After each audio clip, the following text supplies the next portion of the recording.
जब हम किसी ऐसे इंसान को देखते हैं जिसकी याददाश्त तेज हो, तो उसकी तारीफ किए बिना नहीं रह पाते। कुछ लोग तो सालों पुरानी बातें, इतिहास की तारीखें और फ़ोन नंबर बिल्कुल इस तरह याद रखते हैं जैसे किसी मशीन में डाटा फीड किया हो। जबकि कुछ ऐसे भी हैं जो अपना चश्मा, घड़ी और मोबाइल भी इधर उधर ढूंढते रहते हैं। टोनी के हिसाब से मेमोरी के दो भागों में बांटा जा सकता है।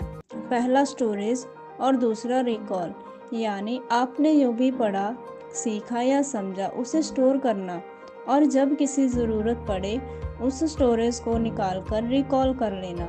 यहाँ तक स्टोर करने की बात है वो तो हम फिर भी कुछ हद तक ठीक तरह कर लेते हैं, यानी एग्ज़ाम के लिए 3-4 बार सिलेबस पूरा कर लेना या किसी टू डू लिस्ट को 2-3 बार अच्छी तरह पढ़ लेना। पर यहाँ बात पीछे रह जाती है कि इसे रिकॉल करना। लेखक के हिसाब से इस पर लगभग 15 साल की रिसर्च की और नतीजा इस किताब की स्क्रीन में रखा है। हालांकि आप आए दिन मेमोरी तेज करने के ढेरों तरीके पढ़ते होंगे, जैसे ब्रेन एक्टिविटी को बढ़ाइए, सुडोकू जैसे पजल सॉल्व करिए, एक्सरसाइज करिए वगैरह वगैरह। हम इस किताब में यह नहीं कहते कि ऐसे तरीकों से दूर रहिए, बल्कि आपको कुछ बहुत ही लॉजिकल टिप्स हैं जो वाकई असरदार हैं। तो चलिए शुरू करते हैं। मेमोरी के बारे में सबसे पहले बात करने वालों लोगों में ग्रीक फिलोसोफर पारमेनिडेस का नाम सबसे ऊपर लिया जा सकता है। उन्होंने मेमोरी को एक ऐसे मिक्स की तरह बताया है जो रोशनी और अंधेरे से मिलकर बनता है। जब तक इसे हिलाया ना जाए तब तक सब ठीक रहता है, पर जैसे ही ये हिल डुल जाए तो मेमोरी कमज़ोर होने लगती है। खैर, आगे वैज्ञानिकों ने मेमोरी के बहुत से राज खोल दिए। जब चाहे कितना भी समझदार या होशियार इंसान हो, उसे खुद से यह शिकायत ज़रूर रहती है कि वो बातें भूल जाता है। फिर चाहे किन्हीं का जन्मदिन हो या फिर कोई पासवर्ड या किसी ज़रूरी मीटिंग में लगने वाली फाइल। बच्चे अक्सर स्कूल में अपनी कॉपी, किताब, पेंसिल वगैरह भूल जाते हैं। स्टूडेंट्स तो अक्सर ये शिकायत करते हैं कि हमें पढ़ाई तो खूब की थी, पर एग्ज़ाम का पेपर देखते ही सब भूल गए। अपनी बात करूं तो मैंने एक बार कॉलेज एग्ज़ाम में प्रैक्टिकल फाइल ही घर पर छोड़ दी थी। जब याद आया तो वापस आधे रास्ते में से भागते हुए घर आना पड़ा। लेकिन ऑफिस जाने वाले कौन सा काम है? कभी टिफ़िन ले जाना भूल जाते हैं तो कभी उसे वापस घर लाना भूल जाते हैं। अगर बीवी 8 चीज़ें लाने को कहती है तो मुश्किल से 4 ही याद रह पाती हैं, यानी शॉपिंग लिस्ट पर निर्भर रहना ज़रूरी हो जाता है। कई लोग तो दवाई, खाने जैसे ज़रूरी काम भी भूल जाते हैं। पर इन सारी उदाहरणों से एक बात तो समझ आ जाती है कि चाहे जो भी उम्र हो, वो लकड़ का टैग तो सब पर लग ही जाता है। यानी याददाश्त कम होने का कनेक्शन सिर्फ और सिर्फ बढ़ती उम्र से ही नहीं है। अच्छा, मज़े की बात यह है कि चाहे हम याददाश्त के मसले में खुद को कितना ही नाखुश हो लें, सच तो ये है कि हमारी याददाश्त इतनी भी बुरी नहीं है जितना हम सोचते हैं। चलिए मेमोरी टेस्ट करके देखते हैं। आपको टेस्ट के लिए सिर्फ 3 मिनट तक का समय देना है। इस रैंडम चीज़ों की लिस्ट बना लीजिए। जब आपको किसी दूसरे कागज़ पर उसी सीक्वेंस में लिखने की कोशिश कीजिए। हर एक सही चीज़ पर खुद को 1 नंबर दीजिए। अगर इनका सीक्वेंस भी सही रहे तो 1 नंबर और देते जाइए। जब अपना स्कोर चेक कीजिएगा। अब एक और टेस्ट करते हैं। आप 10 इमेज सोच लीजिए, जैसे घड़ी, किताब, कोई फल वगैरह। अब इनके 1 से 10 तक नंबर देकर याद करिए। अब इनको उल्टी गिनती में याद करिए। देखिए कि आप कितनी चीज़ें याद रख पाते हैं। अब ऐसे ही टेस्ट करिए अलग अलग शेप को लेकर, यानी एक नंबर पर गोलाकार तो दूसरे पर त्रिकोण और तीसरे पर चौकर वगैरह।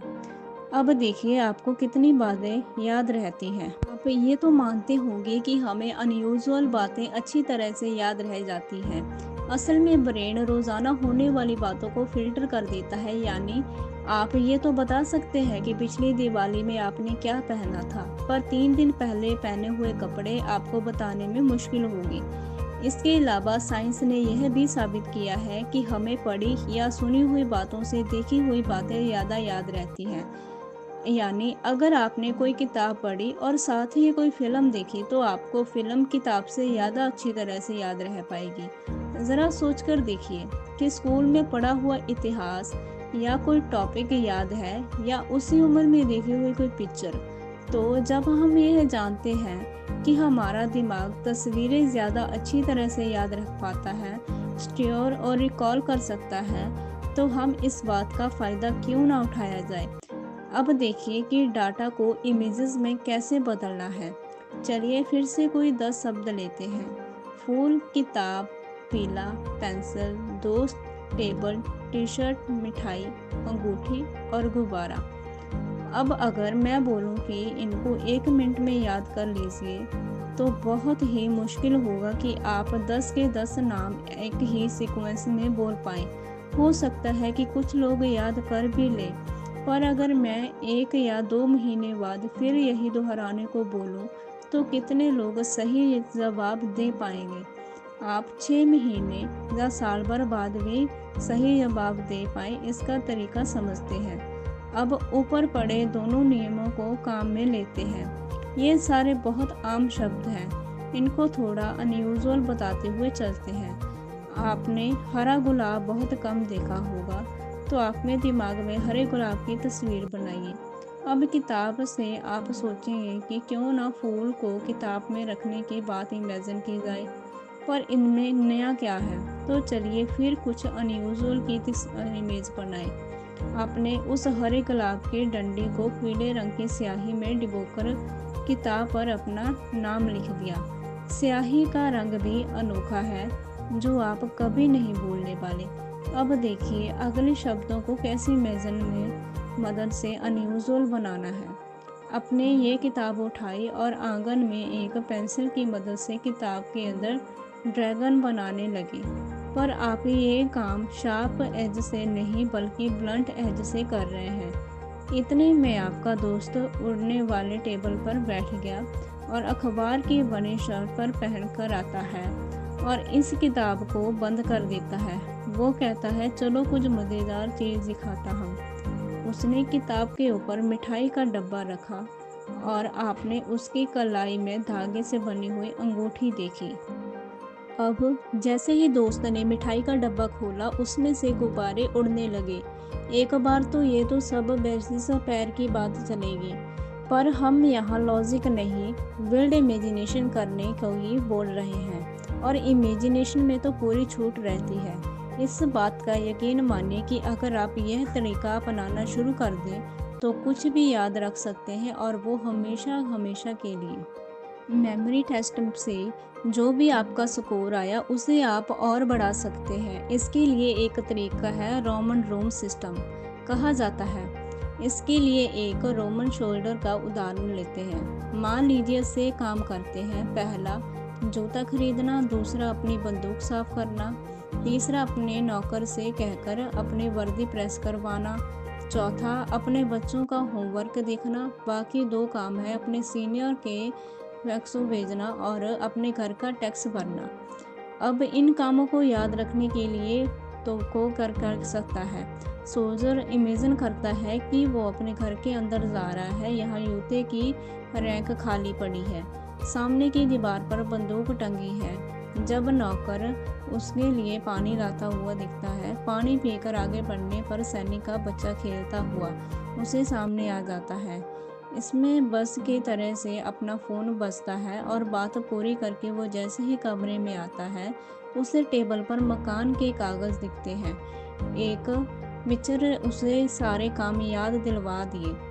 आपको भी बहुत से काम याद रखने में तो इस तरह अपने ही घर के शुरुआत कर सकते हैं। जो भी काम करना है उसे एक के बाद अपने घर में फिट करते जाइए। अब देखिए कितनी तेज़ी से आपकी मेमोरी बढ़ती है।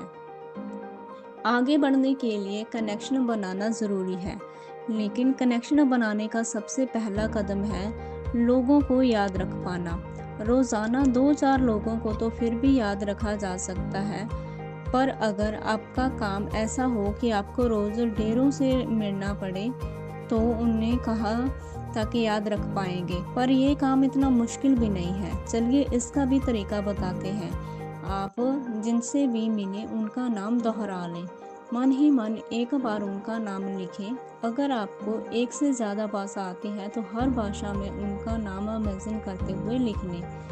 इस तरह आपको उनका नाम इतने अच्छे से याद हो पाएगा कि जो आप कभी नहीं भूल पाएंगे। लोगों से मुलाकात करते हुए उनके चेहरे, हाव-भाव और पहनने पर गौर करें। उनसे उनकी हॉबी पूछें। इस तरह आपको इस इंसान की कोई ना कोई खासियत पता चल जाएगी। इस तरह उनका चेहरा याद रखना आसान हो जाएगा। मुलाकात खत्म हो जाने बाद एक बार सारी बातचीत अपने दिमाग में दोहरा लें। इस तरह आप कभी किसी का नाम या चेहरा नहीं भूल पाएंगे। अब जाते जाते बोनस के तौर पर नोट करिए याददाश्त बढ़ाने के लिए कुछ भोजन। बेरी सीड्स और नट्स, ब्रोकली, एवोकेडो, सामन और लीन सीड। आपको जो भी अच्छा लगता है उसे अपने खान-पान में शामिल कर लें। धन्यवाद। आपको ये समरी बुक की कैसी लगी? कमेंट्स में ज़रूर बताना और वीडियो को लाइक करना।